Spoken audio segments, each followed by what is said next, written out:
I just learned this hack online and I thought I'd share it with you. So if you don't have, you're trying to roll your slab the same thickness, and if you don't have anything here, you roll it and you tend to push more pressure out here and more pressure back here and maybe wiggle this way.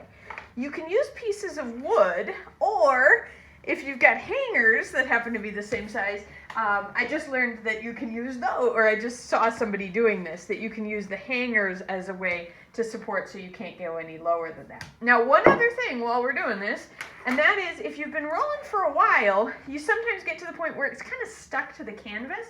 So don't forget to, periodically do a flip. I like to flip upside down and change the angle, and then that, oops, wrong way.